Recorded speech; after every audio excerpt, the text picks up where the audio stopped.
ஆணையத்தால் ஒன்றிய அரசால் முன்னெடுக்கப்பட்டிருக்கின்ற இந்த SIR வாக்காளர் பட்டியலுடைய இந்த சிறப்பு திருத்தத்திற்கான எதிர்ப்பை பதிவு செய்யக்கூடிய வகையில் தமிழ்நாட்டினுடைய முதலமைச்சர் மாண்புமிகு தளபதியுடைய தலைமையில் அனைத்து கட்சி கூட்டத்தில் எடுக்கப்பட்ட முடிவின்படி மிக பிரம்மாண்டமாக தமிழ்நாடே வியந்து பார்க்கக்கூடிய அளவிற்கு டெல்லியில் இருக்கக்கூடிய தேர்தல் ஆணையத்தினுடைய காதுகளில் ஒலிக்கக்கூடிய அளவிற்கு இன்று கோவை மாவட்டத்தில் திரண்டிருக்கின்ற பல்லாயிரக்கணக்கான கழக நிர்வாகிகளுக்கும் தோழமை கட்சியினுடைய நிர்வாகிகளுக்கும் நன்றி அன்போடு தெரிவித்துக் கொண்டு இந்தியாவில் இருக்கக்கூடிய மாநிலங்களில் இந்த SIR குறித்து முதலில் தன்னுடைய எதிர்ப்பை பதிவு செய்தவர் நம்முடைய முதலமைச்சர் மாண்புமிகு தளபதி அவர்கள்.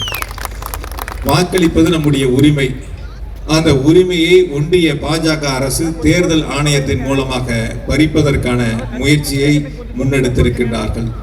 ஒரு கட்டத்தில் IT, ED, அப்புறம் CBI இதெல்லாம் தமிழ்நாட்டிலே உள்ளே கொண்டு வந்து குறுக்கு வழியில் அடக்குமுறையை ஏவி ஆட்சியை பிடிக்க நினைத்த பாஜக அதில் தோல்வியை கண்டது. காரணம், இது திராவிட மண், முத்துவேல் கருணாநிதி ஸ்டாலின் ஆளக்கூடிய திராவிட மண்.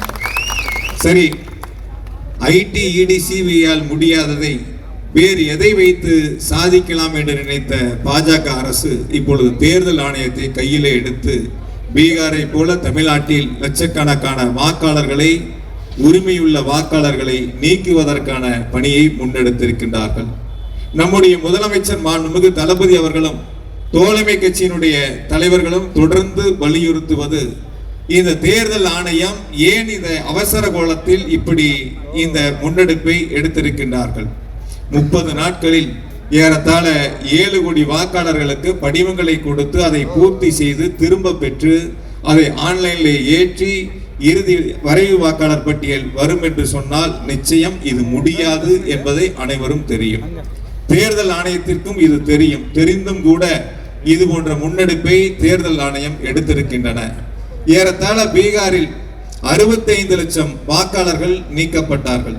சரி, தேர்தல் ஆணையம் சொல்லுகிறது நீக்கப்பட்ட வாக்காளர்களை நீங்கள் மேல்முறையீடு செய்து உரிய ஆவணங்களை கொடுத்து சேர்த்துக் கொள்ளலாம் என்று சொன்னால் அந்த மேல்முறையீட்டின் மூலம் பீகாரில் மீண்டும் 3 லட்சம் வாக்காளர்களை நீக்கி இருக்கின்றார்கள்.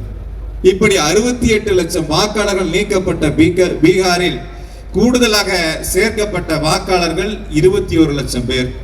சரி, அந்த 68 லட்சம் வாக்காளர்களில் எவ்வளவு பேர் மீண்டும் சேர்க்கப்பட்டார்கள் என்று சொன்னால் 90% வாக்காளர்கள் மீண்டும் தேர்தல் ஆணையத்தால் வாக்காளர் பட்டியலில் சேர்க்கப்படாத ஒரு நிலை அங்கே உருவாகி இருக்கின்றன. அந்த நிலையை தமிழ்நாட்டில் உருவாக்குவதற்கு பிஜேபி அரசு தேர்தல் ஆணையத்தின் மூலமாக முன்னெடுத்திருக்கின்ற இந்த SIR-ஐ பொறுத்தவரை நம்முடைய முதலமைச்சர் மாண்புமிகு தளபதி அவர்கள் தொடர்ந்து எதிர்ப்பை தெரிவிப்பதோடு அதில் இருக்கக்கூடிய குளறுபடிகளை, அதில் ஏற்பட்டிருக்கக்கூடிய சிரமங்களை, அதனால் மக்கள் படுகின்ற இந்த இன்னல்களை எல்லாம் எடுத்துரைத்திருக்கின்றார்கள்.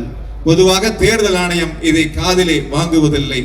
வட இந்தியாவில் குறிப்பாக பீகார் போன்ற மாநிலங்கள் எல்லாம் நீக்கப்பட்ட வாக்காளர்களுக்கு ஆட்சேபனை சொல்லலாம் என்று சொன்னால் எதிர்க்கட்சிகள் அங்கே ஆட்சேபனைகளை தெரிவித்த பொழுது மீண்டும் சொன்னார்கள் அவர்கள் உரிய படிவத்தில் பூர்த்தி செய்யவில்லை, வெள்ளை காகிதத்தில் எழுதி கொடுத்தார்கள் என்று ஒரு மாற்று கருத்தை முன்வைக்கின்றார்கள்.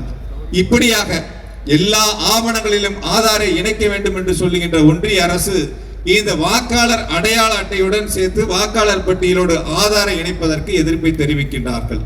நீதிமன்றத்திற்கு சென்று நீதிமன்றத்தினுடைய உச்ச நீதிமன்றத்தின் உத்தரவு மூலமாக ஆதாரையும் சேர்த்துக் கொள்ளலாம் என்ற உத்தரவுகளை பெறக்கூடிய நிலைக்கு இன்றைய ஒன்றிய பாஜக அரசு தமிழ்நாட்டு மக்களை தள்ளி இருக்கின்றன, இந்திய வாக்காளர்களை தள்ளி இருக்கின்றன. நாம் கவனமாக இருக்க வேண்டும். இங்கு பேசிய நம்முடைய தோழமை கட்சியினுடைய தலைவர்கள் எல்லாம் சொன்னதை போல நாம் கவனமாக இருக்க வேண்டும். வாக்கு என்பது நம்முடைய உரிமை. நம்மை யார் ஆள வேண்டும் என்பதை தீர்மானிப்பது நம்முடைய கடமை. ஆகையால் தமிழ்நாட்டை ஆளக்கூடிய மாண்புமிகு முதலமைச்சர் தளபதி அவர்கள் தமிழ்நாட்டு மக்களுக்கு வழங்கி இருக்கின்ற பல்வேறு சிறப்பு திட்டங்கள், நல்லாட்சிக்கு கிடைத்திருக்கின்ற இந்த சான்றிதழ் என்பது வரக்கூடிய 2026 சட்டமன்ற தேர்தலில் மீண்டும் வென்றுவிடக் கூடாது என்பதற்காக குறுக்கு வழியில் பாஜக இந்த முன்னெடுப்பை எடுத்திருக்கின்றன. அவர்களுக்கு அடிமையாக இருக்கக்கூடிய அதிமுக எனக்கு தெரிந்தவரை இந்தியாவில் பிஜேபியோடு எத்தனையோ தோழமை இயக்கங்கள் இருக்கின்றன. அவர்கள் எல்லாம் கூட இந்த SIR-ஐ பொறுத்தவரை அவர்கள் சொல்லுவது பல்வேறு திருத்தங்களை சொல்கின்றார்கள். இதையெல்லாம் இதில் சரி செய்ய வேண்டும் என்று அவர்கள் தோழமை இயக்கத்திலே கூட்டணி அரசிலே இடம்பெற்றவர்கள் கூட அந்த கருத்துக்களை சொல்கின்றார்கள். ஆனால் கண்ணை மூடிக்கொண்டு இந்த எஸ்ஐஆரை அடிமை அதிமுக எடப்பாடி பழனிசாமி ஆதரிக்கிறார் என்று சொன்னால் இதை விட ஒரு கேடுகெட்ட நிலைமை தமிழ்நாட்டில் இனி எக்காலத்திலும் வராது. அடிமையாக இருந்து கொண்டு நாட்டை அடமானம் வைத்ததை போல இன்று தமிழ்நாட்டு மக்களுடைய வாக்குரிமையை பறிக்கின்ற பாஜக அரசிற்கு துணை போகின்ற அதிமுகவிற்கு இதுதான் இறுதி தேர்தலாக இருக்கும். அது கோவையிலும் இறுதி தேர்தலாக இருக்கும் என்பதை நாம் இந்த தேர்தலை உணர்த்திட வேண்டும்.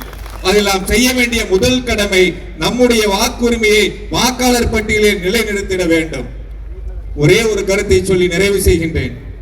தேர்தல் ஆணையம் சொல்லுவது, நாங்கள் முதலில் வாக்காளர் பட்டியலே 2002, 2005 வாக்களித்தவர்களை வாக்காளர் பட்டியலை சேர்த்து வரைவு வாக்காளர் பட்டியலை வெளியிடுகின்றோம்.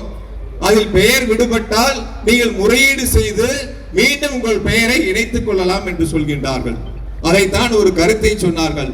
நாங்கள் எந்தவித விசாரணையும் இல்லாமல் உங்களுக்கு தண்டனையை கொடுத்து விடுகின்றோம் கீழமை நீதிமன்றங்களில். நீங்கள் விருப்பப்பட்டால் மேல் நீதிமன்றத்தில் வழக்கு தாக்கல் செய்து உங்கள் உரிமையை கேட்டு பெறலாம் என்ற நிலையை தேர்தல் ஆணையம் உருவாக்கி இருக்கின்றன.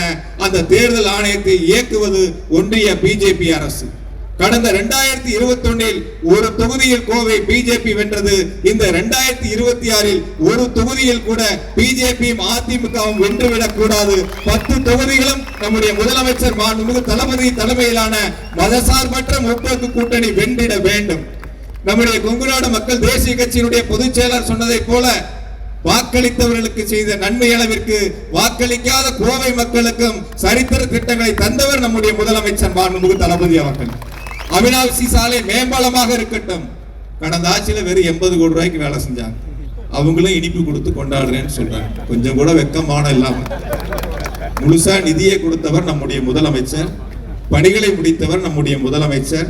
அதிலிருந்த வழக்குகளை எல்லாம் தீர்த்து வைத்து நீதிமன்றத்தில் சென்று வாதாடி நல்ல தலை சிறந்த வழக்கறிஞர்களை வைத்து வென்று அந்த பாலத்தை முடித்து திறந்து வைத்தவர் நம்முடைய முதலமைச்சர்.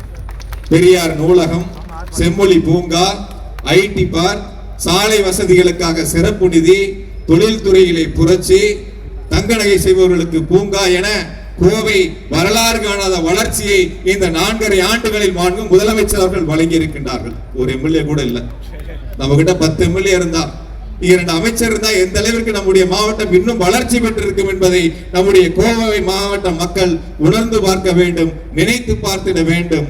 அந்த வகையில் வரக்கூடிய 2026 சட்டமன்ற தேர்தலில் கோவையில் 10 தொகுதிகளும் மதசார்பற்ற முற்போக்கு கூட்டணி வெற்றி பெற்றது என்ற சரித்திர சாதனையை உருவாக்கிட வேண்டும் என்று அனைவரிடத்திலும் அன்போடு கேட்டுக்கொண்டு, இந்த எஸ்ஐஆரை பொறுத்தவரை நம்முடைய முதலமைச்சர் மாண்புமிகு தளபதியுடைய வழிகாட்டுதலோடு, தோழமை இயக்க தலைவருடைய வழிகாட்டுதலோடு இந்த எஸ்ஐஆரை ஒன்றிய அரசு செய்கின்ற இந்த முயற்சியை முறியடிப்போம், உரிய வாக்குரிமையை நிலைநாட்டுவோம், அதற்கு அனைவரும் ஒன்றுபட்டு செயல்படுவோம் என்று இந்த ஆர்ப்பாட்டத்தின் மூலமாக அனைவரிடத்திலும் அன்பான வேண்டுகோளை உங்களிடத்தில் பணிவன்போடு வைத்து இப்பொழுது எழுப்புகின்ற கோஷங்களை அனைவரும் திரும்ப சொல்லுமாறு அன்போடு கேட்டுக்கொள்கின்றேன்.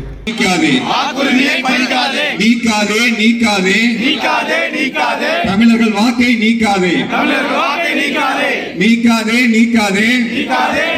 தமிழர்கள் வாக்கை நீக்காதே, செய்யாதே செய்யாதே வாக்காளர் பட்டியலில்